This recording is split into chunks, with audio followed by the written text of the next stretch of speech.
যুদ্ধ পরিস্থিতিতে কাতার থেকে থমকে আমদানি, শিল্পক্ষেত্রে প্রাকৃতিক গ্যাস সরবরাহ কমিয়ে দিচ্ছে ভারত, দাবি রিপোর্টে। যুদ্ধের ধাক্কা সরাসরি ভারতে শিল্পে গ্যাস সরবরাহে বড় কাটছাঁট। হরমুজে অচল ট্যাঙ্কার, কাতারে গ্যাস বন্ধ, চাপে দিল্লি। জ্বালানি সংকটে শিল্প মহল, 30% পর্যন্ত কমছে গ্যাস সরবরাহ। পশ্চিম এশিয়ার আগুনে পড়ছে ভারতের এনার্জি সেক্টর। কাতার নির্ভরতা বিভাগে উৎপাদন থমকে শিল্পে দুশ্চিন্তা। গ্যাস কমছে, বাড়ছে খরচ, সংকটে কারখানাগুলি। ইরান হামলার জেরে ভারতে গ্যাসের কাটা, সরবরাহের রেশনিং শুরু। যুদ্ধের বাজারে জ্বালানি সংকট, বড় সিদ্ধান্ত নয়াদিল্লির। 85% আমদানি নির্ভরতা, ধাক্কা খেল ভারতের গ্যাস নিরাপত্তা। গেইল ইন্ডিয়ান অয়েলের নোটিশ, শিল্পে গ্যাসে কাটছাঁট। দেখুন ঠিক কি ঘটল। পশ্চিম এশিয়ার যুদ্ধজনিত অস্থিরতার সরাসরি প্রভাব পড়তে শুরু করেছে ভারতের জ্বালানি খাতে। অশোধিত তেলের পাশাপাশি প্রাকৃতিক গ্যাসের আমদানিও মার খেয়েছে বলে জানা যাচ্ছে। এই পরিস্থিতিতে শিল্পক্ষেত্র গ্যাস সরবরাহ কমিয়ে দেওয়ার সিদ্ধান্ত নিয়েছে নয়াদিল্লি। সংবাদ সংস্থা রয়টার্স শিল্প মহলে 4টি সূত্রকে উদ্ধৃত করে জানিয়েছে, সরকার পরিস্থিতি সামাল দিতে সরবরাহে কাটছাঁটের পথে হাঁটছে। আন্তর্জাতিক বাজারে অনিশ্চয়তা এবং সরবরাহ শৃঙ্খলে বিঘ্ন ঘটায় এই সিদ্ধান্ত নেওয়া হয়েছে বলে দাবি করা হয়েছে।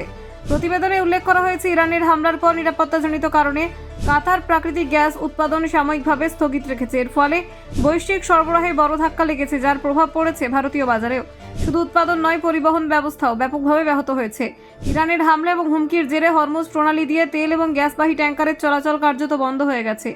এই জলপথ আন্তর্জাতিক জ্বালানি বাণিজ্যের অন্যতম গুরুত্বপূর্ণ রুট। ভারত তার প্রাকৃতিক গ্যাসের প্রায় 80 থেকে 85% আমদানি করে। ফলে আন্তর্জাতিক সরবরাহের সামান্য বিঘ্নও দেশের জ্বালানি নিরাপত্তায় বড় প্রভাব ফেলতে পারে। শিল্প, বিদ্যুৎ এবং উৎপাদন সার কারখানার মতো গুরুত্বপূর্ণ ক্ষেত্রগুলি এর উপর নির্ভরশীল।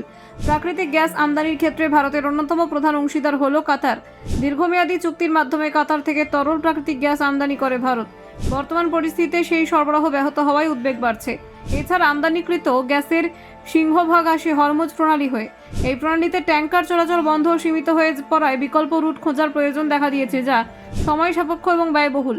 রয়টার্স সূত্রে জানা গিয়েছে, রাষ্ট্রায়ত্ত সংস্থা গেইল এবং ইন্ডিয়ান অয়েল কর্পোরেশন ইতিমধ্যেই বাণিজ্যিক গ্রাহকদের সরবরাহ কমানোর কথা জানিয়েছে। সোমবার থেকে এই সিদ্ধান্ত কার্যকর হয়েছে বলে দাবি। গ্রাহক সংস্থাগুলির বরাত অনুযায়ী যত পরিমাণ গ্যাস সরবরাহের কথা ছিল, তার থেকে 10 থেকে 30% কম দেওয়া হচ্ছে বলে সূত্রের খবর। এতে উৎপাদন খরচ বাড়তে পারে এবং শিল্পক্ষেত্রে চাপ সৃষ্টি হতে পারে। বিশেষজ্ঞদের মতে, দীর্ঘস্থায়ী সংকট হলে বিদ্যুৎ উৎপাদন এবং সার শিল্পে বড়সড় প্রভাব পড়তে পারে।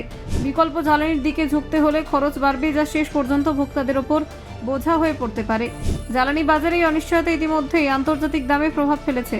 তেলের দাম বাড়ার সঙ্গে সঙ্গে গ্যাসের স্পট মার্কেটে মূল্যবৃদ্ধি লক্ষ্য করা যাচ্ছে, যা আমদানি নির্ভর দেশগুলির জন্য উদ্বেগজনক। সরকার পরিস্থিতির উপর নজর রাখছে বলে জানা গিয়েছে। প্রয়োজন হলে কৌশলগত মজুত ব্যবহার এবং বিকল্প সরবরাহকারীর সঙ্গে যোগাযোগের পথও খতিয়ে দেখা হচ্ছে। Bureau report, Bangla digital TV.